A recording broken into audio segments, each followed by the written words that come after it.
Good day.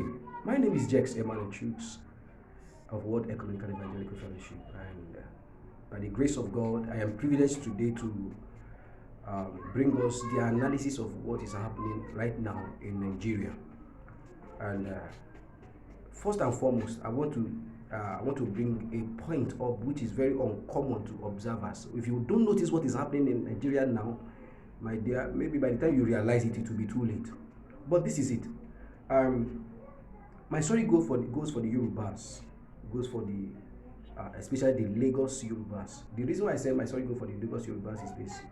Now, if you look at what is happening, 2023 is just a few. We won't say 2023. We say 2022. So because if you are looking at 2023, 2023 is the election. Meanwhile, the campaign and every other thing is 2022. So if you are looking at who will be the president in 2023, it's actually not 2023, it's actually 2022. So now 2022, by this time 2022, the election has kicked off. So whoever will become the president, the candidacy and everything would have been set in place by this time in 2022, and that's October/November. So now, if you look at the game that has played, it had actually played against the Yorubas and actually the Lagosians. How did the game play? You don't understand what has happened.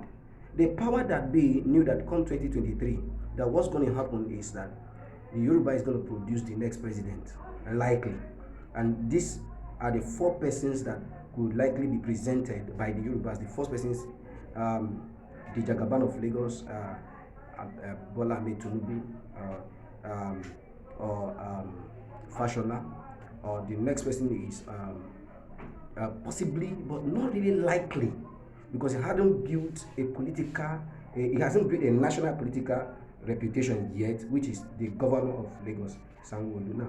Now, the game that has played has actually played. They played their game and it worked. What did they play? The Lekki tour. Everybody knows it. I happened to be in Lagos during the period. That night when the incident was going on, I had some young men who were called me on the phone and said, we are at the Lekki toll gate. You live in Aja. Can we please come to your place? Some people have been shot. Some people are in danger. Please, we need help. So if anybody is telling you that the incident never happened, that person had lied to you. But what has happened here? You know, when people lie in something about something that is known to be true, something that is apparently truth, when people lie in something like that, you know that the person's reputation will be at stake, and that is why they had to get the Lagos State governor to lie.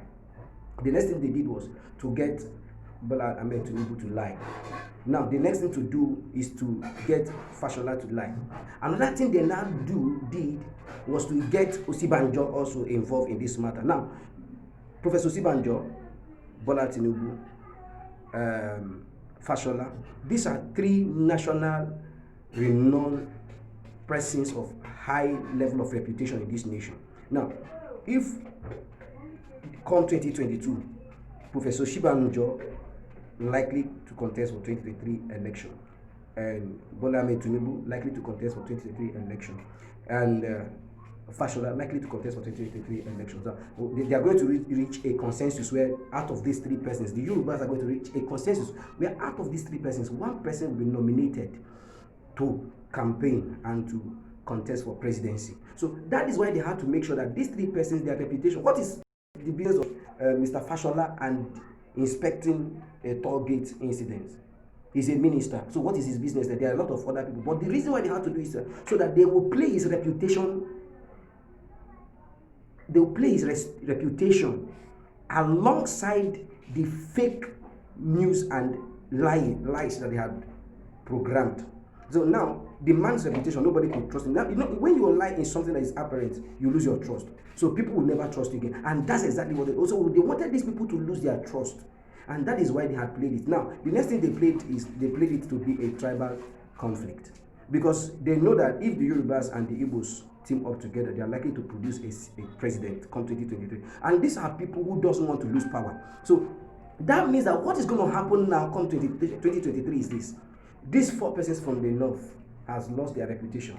Now, from the east, the people that are involved, Wike, you see what happened in Rivers State. he has lost his reputation. So now, if you look at from the southwest, the four reputable men there had their reputation have been in stake. Now, from the southeast, you look at from the south side, you look at Nweke. That's the only person outstanding, and now his own reputation is at stake because of the incident, because of what happened in Port Harcourt. The crisis over there. Now, you also look at the other persons here. You come you look at the southeast. The southeast is where nobody had ever played into their gallery, and which they are still planning for some people to play into their gallery, to use this very issue of the protest and crisis to dent their reputation. Now, mention one of the northern governors who have been, or one of the northern politicians whose reputation have been in stake because of this. None. They know that they only had to put Buhari and Brutai, which tenure is actually very permanent, very temporary, because Brutai is an appointment that will go at any time. So they don't care if he goes. But now they had to put Buhari because they know that his tenure is ending. So if he goes, nothing goes. Now you will notice that people like El-Rufai and others never said anything. They will not say anything, and they will definitely not say anything. The reason why is because they want to protect their reputation.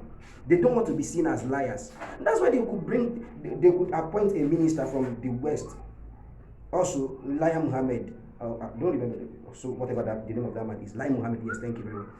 So that the West will totally lose their reputation in this nation. That's exactly what has played along. So now what will happen is this. Watch what the game they are going to play. 2023, they're going to present Atiku. These people, they want power to remain in their place. Even if Atiku happens to be an opponent or whatever, what they will do is, by 2023, a lot of them will migrate and they will join Atiku. Like the prophecy has said by January this year, by February this year, that prophecy said that come 2023, PDP will not be there, APC will not be there, that people will crave, people will cry, people will desire, people will hunger for a new party. So, and that new party will come up. It will be a party that has not been known. So now it is the same class of people again who want to move into the new party.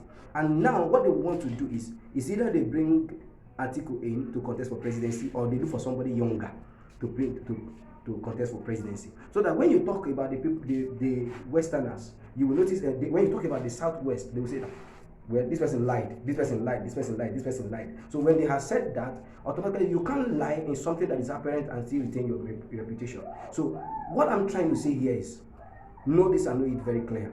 These people are very smart. The youth can say they are old men, but they may be old, but they have been in the game. They have been playing it. They have been playing the game. So if you don't team up, the Southwest, the South entirely, if you don't team up, you are likely not going to produce the president for 2023. God bless you.